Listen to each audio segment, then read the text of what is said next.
bola bu gubka deyapsizda, gubkani suvga tiqsangiz o'ziga shimib oladi o'sha kerakli informatsiyani. Boshidachi tushunmasdan ham qiladi. Yaxshi savol berdingiz. Bola deylik kichkinaligida bola asosan kattaligi bog'liq bo'ladi. Boshida bu ota-ona, keyin bog'cha bola, o'qituvchilar hammalari. Bir 11-12 yoshdan tortib boshlab bolalar tengdoshlariga ko'proq qaraydi. Boshida deylik kattalarni gapini nima deydi haligi devorsiz qabul qilsa, bir 11-12 yoshda o'rtoqlarini gapi, tengdoshlarining gapi muhim bo'lishni boshlaydi. Chunki aytadi-ku, "Men bu palonchi zo'r ekan, men ham zo'r bo'lgim kelyapti" deb keyin o'rtoqlariga qaraydi. Keyin 15-16 yoshdan keyin sekin bola o'zi baholashni boshlaydi. Shu narsani juda ham bilish kerak. Shuning uchun deylik, ota-ona o'z vaqtida bolani deylik o'sha me'yoriy programmasiga kira olmasa, keyin kirish qiyin bo'ladi. Bu nima degani? Masalan, bola ota-ona borligini bilish kerak, ota-onaning gapi eshitilishi kerakligini bilish kerak. Ota-onaning gapi oldin aytilgan qachondir qonun, qanaqadir tomonlari qonunligini bilish kerak. Ota-onaning hurmati borligini bilish kerak. Yosh katta odami, bunga bog'chaga ham kiradi, o'qituvchi ham kiradi, keyin kattalar. Buni o'z vaqtida hali bolani qulog'i juda ham ochiq paytda kattalar kirgizadi. Keyin men aytdimki, 11-12 yoshdan tengdoshlariga o'tadi. Endi tasavvur qiling, nimasi bilan muhim. O'sha sodda qilib meni qo'l aytaman, men haliga dehqoncha tushuntirish yaxshi ko'raman. O'zim dehqon odamman deyman. Chunki rostdan rost men endi odamlar bilan ishlaganimdan keyin jablarni kitobdan o'rganmaganman. Endi mana tasavvur qiling. Masalan, deylik, bolam 11-12 yosh bolam katta bo'ldi-da, o'sha maktabga bordi. Bitta o'rtog'i kelib bitta gap aytib beryapti. Bizani oilamizni mana bunaqa deyapti. Masalan, bizani oilamizda hozir deylik, men 5 olsam, masalan, adam menga 10 ming beradi deydi. Bittasi aytib beryapti. Ha, zo'r, men ham hozir agar deylik, choregimga 5 chiqsa, menga adam haligi velosipedimni olib berar ekanlar. Yana kimdir. Bola qaraydi-da, keyin, ha, demak, qaysidir oilada bunaqa qilinar ekan, qayerdadir bunaqa qilinar ekan deb keyin uyga borib to'polon qiladi. Menga ham velosiped olib bering deb. Bunda demak bu degani bolani ota-onasi kirib ulgurmagan. Ya'ni bolam, sen yaxshi bola bo'lganing uchungina o'qishing kerak. Unaqa ham emas. Yaxshi bolalar yaxshi o'qiydi. Qolgani bo'ladi. Narsa bilan sotib olinmaydi bu narsa. Ya'ni qadriyat sistemasi degan narsa bor, u ham juda ham aniq.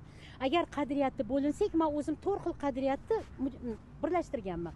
Moddiy qadriyat, o'sha kiyim-kechak, telefon, velosiped deylik, bular, pul, ijtimoiy qadriyat.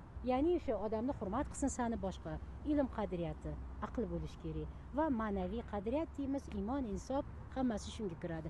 Shuni hammasini ota-ona qanaqadir qilib yoshiga yarasha berishga ulgurish kerak. Va tasavvur qiling, agar ota-ona bolani ichiga kirishga ulgurib, bu nima degani? Adam aytdilar-ku, oyim aytdilar-ku degan gap, bu bola qulog'iga olibdi degani. Bo'lishga ulgurmagan bo'lsa, bola keyin o'rtoqlarinikini yig'ishni boshlaydi. Tushuntira oldimmi? Mana shu degani, o'sha bola eshitsin o'rtoqlarini ham, lekin ichida ota-onaniki ham bo'lsin. Ota-ona keragini kirg'iza olsin. Faqat moddiy, ijtimoiy emas, lekin ilm va ma'naviyni ham kirg'izsin. Ey, aqling ishlasin deyishni o'rgansin. Ey, insofing bo'lsin deyishni o'rgansin ham. Endi hamma o'zini tilida aytadi buni deylik. Shu narsa. Keyin o'sha bola bir 15-16 yoshlarga borganda, adam aytdi, oyim aytdi yoki o'rtog'im aytdi emas, o'zim shunaqa deb bilaman deb aytadi. Ya'ni bu jarayon. Va shuning uchun o'shani to'g'ri shakllantira olish kerak. Men ham deylik, ro'paramda o'tirganda, deylik, o'sha kim bilandir ishlasam, ba'zi vaqtda ishonmaysiz. Bir 60 yashar o'tiribdi-da, qarayman deb, voy 12 yashar bola deyman. Kulish ma'nosida emas, keyin sekin o'sha 12 yoshga olib boraman. Bilasizmi, ba'zi vaqtda shu o'zim ham xuddi shunaqa o'zim bilan ishlaganman. Ko'p katta yoshli odamni o'sha joyga yetib borib, sekin yarasini aniq qilganda yig'lab berishadi. Mana kecha ham endi ishlamadim o'zimni, davramda o'tirganimda shogirdlarimni nimadir bo'lganda paq deb yig'lab berdim. Aytdim, "Assalim, hali chala joyimiz bor ekan" dedim. Ya'ni bu shunaqa narsaki, muhim narsalar. O'sha yashab o'tganlarimiz baribir ham ichimizda qoladi. Yashab o'tganlarimiz orqali nimalardir o'rganamiz. Yashab o'tganlarimiz orqali shakllanamiz. Va bunda albatta o'sha ota-onani gapi ham bo'lish kerak, ustozlarning gapi ham bo'lish kerak, umuman jamiyatimiz qanaqadir falsafasi, qadriyatlar bo'lish kerak. Ular hammasi birgalikda bo'lish kerak.